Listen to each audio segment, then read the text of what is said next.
एक ऐसा एग्जाम जिसको लेके हर एक स्टूडेंट बहुत ज्यादा कंफ्यूजन में है कि सर ये सीयूईटी एग्जाम क्या है, क्या इस एग्जाम को देना जरूरी है, क्या ये हमारे लिए इंपॉर्टेंस रखता है।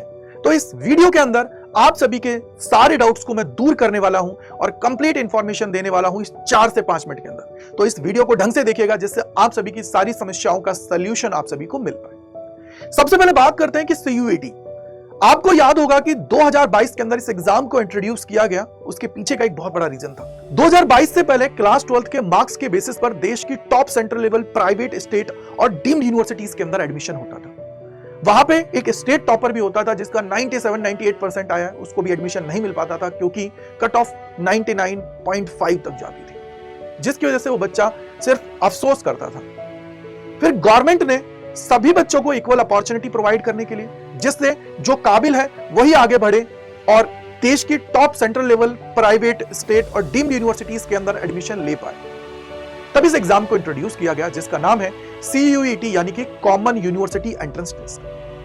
तो इस तरीके से इस एग्जाम की शुरुआत हुई। इस एग्जाम की अगर हम लोग बात करते हैं तो इसके अंदर क्लास 12 में पढ़ने वाला बच्चा या जिसने क्लास 12 को पास कर रखा है या इसके इक्विवेलेंट कोई भी एग्जाम आप लोगों ने दे रखा है तो वो इस एग्जाम को इजीली दे सकता है। बस यही याद रखना है कि जब आप लोग यूनिवर्सिटीज की प्रोसेस के अंदर एडमिशन लें उस टाइम पे आप लोगों ने क्लास 12 पास कर रखी है, ये इंपॉर्टेंट एलिजिबिलिटी क्राइटेरिया आता है। अब सबसे इंपॉर्टेंट होता है कि सर कितने सेक्शंस होते हैं, कितने सब्जेक्ट्स होते हैं जिनमें सबसे ज्यादा आप लोग कंफ्यूज होते हो। तो इसके अंदर 3 सेक्शंस आप सभी को देखने को मिलते हैं। पहला होता है लैंग्वेज सेक्शन, जिसके अंदर टोटल 13 लैंग्वेजेस आप सभी को देखने को मिलती हैं। अब ये 13 लैंग्वेजेस हिंदी, इंग्लिश, इसी तरीके से जो देश की लोकल लैंग्वेजेस हैं वो सारी आपको यहाँ पे देखने को मिल जाती है। इसके बाद में दूसरा होता है डोमेन सेक्शन, जिसके अंदर 23 डोमेन्स आप सभी के हैं और ये सारे के सारे डोमेन्स वो होते हैं जो क्लास 12 के अंदर आप लोग पढ़ते हो। इनका सिलेबस भी क्लास 12 के माफिक होता है, यानी कि जो एनसीईआरटी से बिल्कुल हूबहू मैच करता है।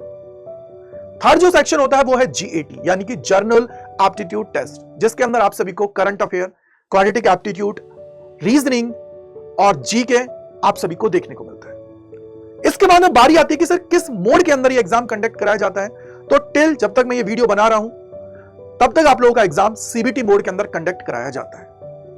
अगर मैं मैक्सिमम सब्जेक्ट्स की बात करूं तो आप कितने सेलेक्ट कर सकते हो, तो आप सभी को पता होगा कि तुम्हारे सामने टोटल 37 सब्जेक्ट्स हैं। इनमें से आप सभी को अपनी रिक्वायरमेंट के अकॉर्डिंग सब्जेक्ट्स को लेना है। जैसे मान लीजिए मैं किसी यूनिवर्सिटी को टारगेट कर रहा हूं, उसका कोई सब्जेक्ट का एलिजिबिलिटी क्राइटेरिया है कि मुझे ये सब्जेक्ट होना चाहिए,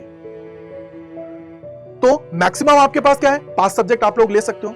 लेकिन मैं अगर आपको बेस्ट सब्जेक्ट कॉम्बिनेशन की बात करूं जिसके द्वारा आप मैक्सिमम यूनिवर्सिटीज के मैक्सिमम कोर्सेज को कवर कर जाएंगे, तो वो आप सभी के लिए होता है 1 लैंग्वेज, 3 डोमेन, 1 जीएटी।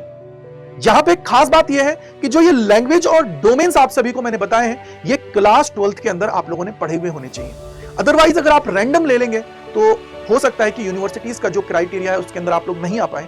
बहुत सारे बच्चे हर साल ये गलती की वजह से बाहर जाते हैं, तो ये गलती आपको बिल्कुल नहीं करनी। अगर हम लोग इसके बाद में बात करें कि आपका एग्जाम पैटर्न क्या होता है, मार्किंग स्कीम क्या है, तो सबसे पहले एग्जाम पैटर्न को देखते हैं।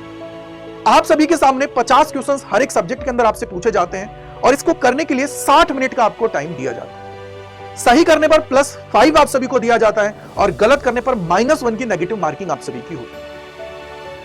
इसके बाद में जो सबसे बड़ा कंफ्यूजन कि सर कौन सी कितनी यूनिवर्सिटीज इसके अंदर पार्टिसिपेट कर रही हैं, तो देश की सारी सेंट्रल लेवल यूनिवर्सिटीज और लगभग अगर मैं सारी यूनिवर्सिटीज का डेटा वाइज जाऊं तो लगभग 270 से ज्यादा यूनिवर्सिटीज इसके अंदर पार्टिसिपेट कर रही हैं, जिसके लिए सीयूईटी एक गेटवे का काम करता है कि अगर ये एग्जाम आपने दे दिया तो इसके अंदर आप लोग एडमिशन ले पाएंगे। साथ ही साथ टॉप यूनिवर्सिटीज की बात करते हैं तो दिल्ली यूनिवर्सिटी है जिसके अंदर सबसे ज्यादा बच्चा जाना चाहता है, बीएचयू, जेएनयू, जामिया, अलीगढ़ मुस्लिम यूनिवर्सिटी, इलाहाबाद यूनिवर्सिटी, इसके अलावा और भी बहुत सारी यूनिवर्सिटीज हैं जिसके अंदर बच्चा जाना चाहता है। बट ये टॉप आप सभी को देखने को मिलती है जिसके अंदर कंपटीशन सबसे ज्यादा होता है। अगर मैं यहाँ पे सेफ स्कोर की बात करूं, अगर टॉप यूनिवर्सिटी के टॉप कोर्स के अंदर आप लोग जाना चाहते हैं तो अगर आप 4 सब्जेक्ट लिए हैं यानी कि 1 लैंग्वेज और 3 डोमेन अगर आप लोगों ने लिए हैं, उसका सब्जेक्ट एलिजिबिलिटी क्राइटेरिया यही है, तो उस केस के अंदर 1000 में से आप सभी को कम से कम 900 प्लस करना पड़ेगा, जिससे फर्स्ट राउंड के अंदर ही आपको फर्स्ट चॉइस मिल जाए।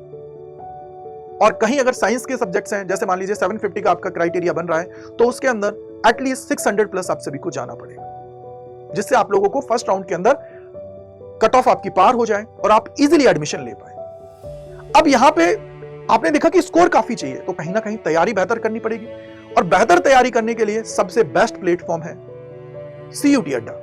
बिकॉज अगर आपको याद होगा तो 2025 के अंदर एनटीए ने अपना रिजल्ट जब डिक्लेयर किया था तो उसके अंदर उन्होंने टॉप 20 AIR बताए थे, तो उनमें से 5 CUET अड्डा के थे। तो इट मींस कहीं ना कहीं रिजल्ट तो बहुत तगड़ा है। तो इसलिए आप लोग हमारे प्रीमियम बैचेस के अंदर जुड़ सकते हैं, ऊपर दिया गया कोड है उसको अप्लाई करके।